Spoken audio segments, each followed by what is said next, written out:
Dear students, class 10th की math subject में हम एक्सरसाइज 2.2 का क्वेश्चन नंबर 5 पढ़ रहे हैं।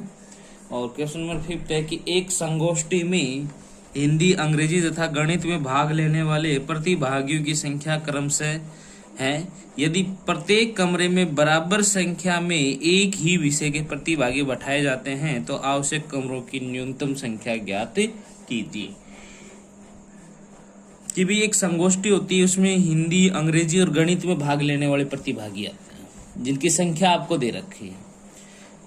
प्रत्येक कमरे में एक ही विषय के प्रतिभागी बैठाए जाते हैं तो आवश्यक न्यूनतम कमरों की आवश्यकता ज्ञात कीजिए।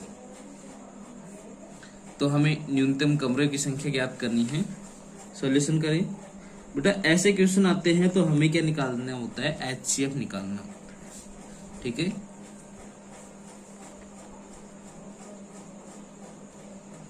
हिंदी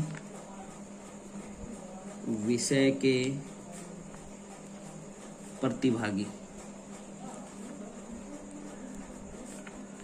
कितने हैं? 60। उसके बाद अंग्रेजी विषय के प्रतिभागी 84। गणित विषय के प्रतिभागी 108। तो भाई हमें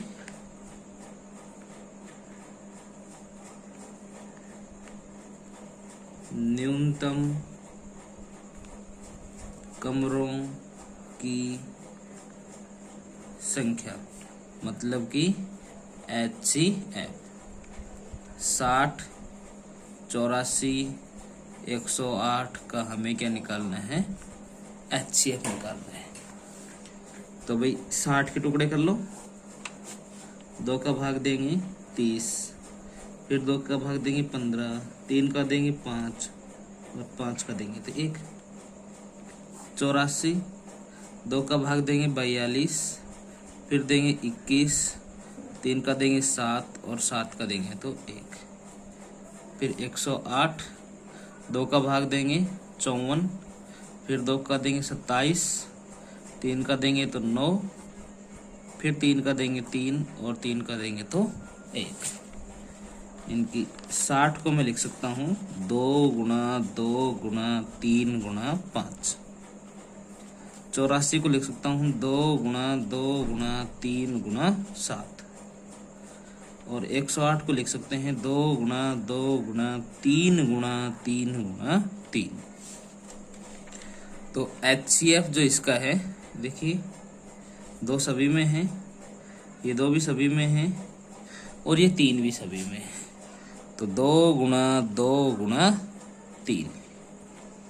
तो HCF इसका हो गया 2 दूनी 4, 4 तिया 12। ये आ गई न्यूनतम कमरे। अच्छा, प्रत्येक कमरे में अर्थात प्रत्येक कमरे में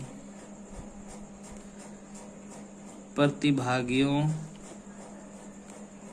की संख्या बराबर 12।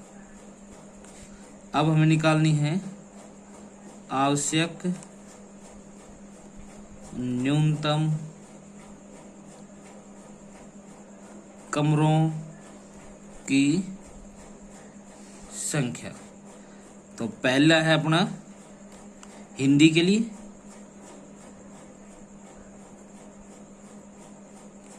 हिंदी के लिए कितने थे? 60 प्रतिभागी थे। एक कमरे में कितने आते हैं? 12। तो कितने आगे? 5 कमरे। इसके लिए हमें 5 कमरे चाहिए। नंबर 2 आपके अंग्रेजी विषय थी। प्रतिभागी थे 84, 12 से बैठने हैं तो 7 कमरे। इसके बाद नंबर 3 आपका आता है गणित के लिए। गणित के लिए प्रतिभागी थे 108 कमरे चाहिए, यानी एक कमरे में चाहिए 12, तो 12 पंच 60, 12 6 72, 12 से 12 अंठी 96, 12 निम्न 108, 9 कमरे। ठीक है, तो कुल कमरे कितने हो गए?